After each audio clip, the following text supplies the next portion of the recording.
Kalau guru besar konstitusi sudah turun gunung, itu repot urusannya. Dia mengatakan dengan tegas sekali bahwa 01 dan 03 itu kacau. Kacau, saudara, dalam proses ini.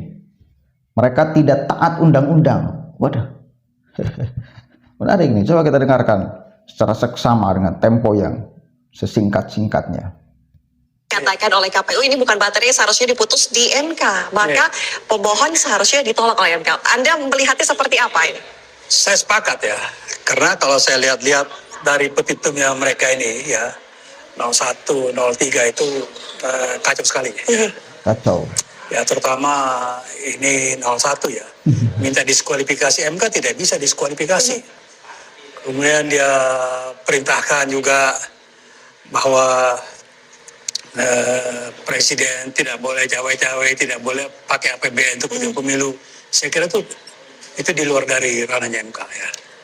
Jadi perdebatan atau pemeriksaan perkara di MK itu hanya terkait dengan hasil, ya, perolehan hasil. Ya, sebagaimana ditentukan diatur dalam pasal 474 Undang-Undang Pemilu. Kalau soal proses itu harusnya di Bawaslu, ya. Jauh-jauh hari kan waktunya panjang sebetulnya. Ya, kalau kita ambil titik acunya adalah pengumuman quick count, lihat ya. Jadi tanggal 14 itu sampai sekarang itu waktunya panjang, sampai KPU mengumumkan hasil ya itu panjang juga, relatif panjang dan bisa dikerjakan dengan cepat. Tapi saya lihat tidak dilakukan secara sungguh-sungguh, tidak dilakukan secara sistematis ya. Kemudian juga secara berkelanjutan, malah memberikan kesan kelihatannya ini adalah satu peradilan sifatnya asumtif, ya asumtif. Dan menurut saya spekulatif. Kalau tadi misalnya KPU mengatakan ini manipulatif, saya lebih cenderung spekulatif. Karena 90% itu di luar dari materi yang seharusnya diperiksa di MK. Jadi pemeriksaan ini, persidangan ini buang-buang waktu. Menurut saya, buang-buang waktu. Karena begini Prof, ada narasi yang mengatakan bahwa mengacu pada Undang-Undang Pemilu, bahwa keberatan terhadap keabsahan Gibran ini seharusnya diselesaikan di Bawaslu, bukan di MK. Betul. Dan harusnya kalau keberatan terhadap Gibran ini kan berulang-ulang dibilang. Sama misalnya Hotman Paris bilang, sudah bertemu 5 kali debat kok, sudah salaman, rangkul-rangkul, masa nggak mengakui orang? Ya kan? Ini kan secara hukum, itu pengakuan itu. Nggak ada keberatan. Waktu mengambil nomor juga, terima aja semua. Harusnya ketika mau dimulai, keberatan. Tapi kan tidak keberatan. Keberatan semua ini, gugatan semua ini ada, ketika kalah, ya kan? Ketika kalah baru ngomong macam-macam. Dan kemudian mereka tidak menempuh. Kalau menurut saya nih, paslon 01 dan 03 itu tidak taat hukum. Harusnya mereka belajar betul dari lawyer itu. Pegangannya adalah undang-undang. Ya. Bukan pendapat, bukan opini, bukan asumsi. Jadi undang-undang. Kalau undang-undang mengatakan kita harus strict. Kenapa? Karena kan kita ikut berlomba. Itu kontestasi dalam pemilu. Pegangannya ini, undang-undang pemilu. Taat pada undang-undang. Kalau Anda bikin yang lain, waduh itu namanya ngaco namanya. Ya, jadi saya lihat ini tidak konsisten ya, padahal lawyer senior juga, ya kan? Lawyer senior. Jadi saya kira itu inkonsistensi ya, dan menurut saya ngaco ini.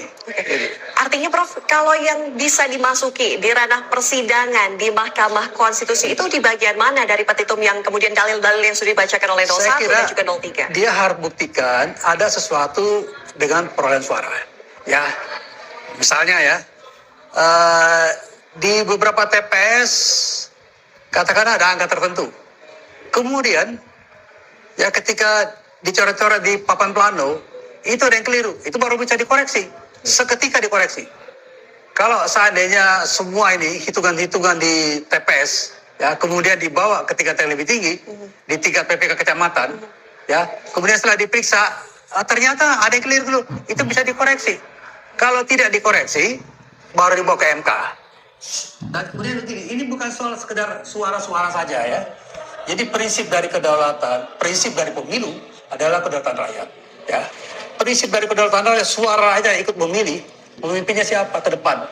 Itu prinsip yang mengapa suara ini penting. Tidak mungkin misalnya saya sudah dapat suara, kemudian hapuskan aja semuanya. Artinya Anda tidak bertanggung jawab, tidak bersyukur, tidak berterima kasih pada rakyat yang memilih Anda. Ya kan? Kan itu maunya dihapuskan, nggak bisa begitu. Oke, jadi keliru cara berpikir, titik tolaknya juga berangkatnya salah kalau menurut saya. Ini saya kutip juga Prof, dari tadi yang pihak KPU mengatakan bahwa pemohon artinya 01 dan 03 ini tidak mengajukan pembatalan keputusan KPU berkenaan dengan pencalonan Gibran di awal. Nah, tapi pihak 01 sama 03 sempat mengatakan bahwa sudah memproses hal tersebut di Bawaslu tapi tidak diproses. Anda melihat ini seperti apa? Enggak lah. Kalau memang sudah memproses, mereka teguh dengan pendiriannya, enggak ikut dalam pemilu. Enggak ikut di dalam debat. Ngapain debat dengan orang yang mereka tidak akui? Jadi namanya ini inkonsistensi, ya. Ya hipokrisi lah kalau bisa dibilang lebih tegasnya. Ya mereka mengajukan keberatan segala macam, konsisten dong. Kalau berkeberatan terhadap satu produk hukum, nggak usah ikut. Oke. Ya. Gimana? Saudara-saudara, menarik nggak? Tak.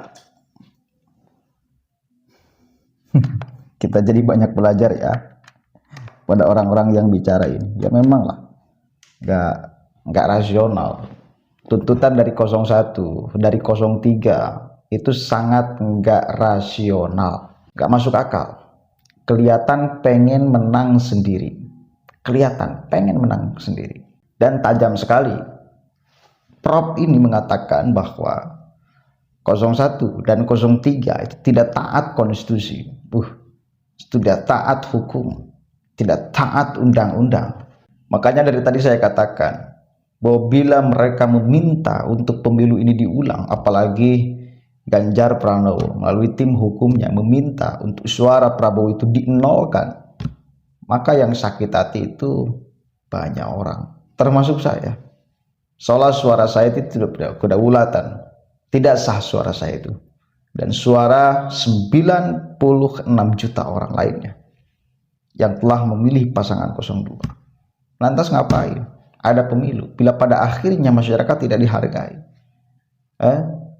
bila pada akhirnya ketika masyarakat sudah memberikan kedaulatannya, itu kemudian dicampakkan, ngapain?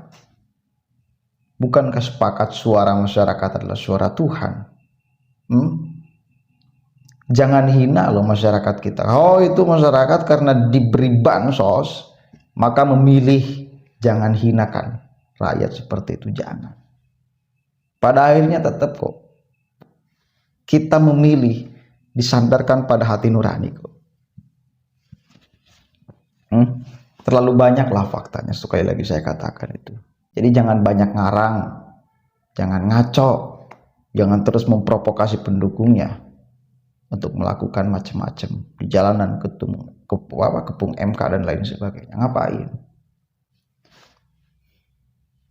Dan proses di MK sekarang katanya buang-buang waktu, tidak akan membuahkan hasil.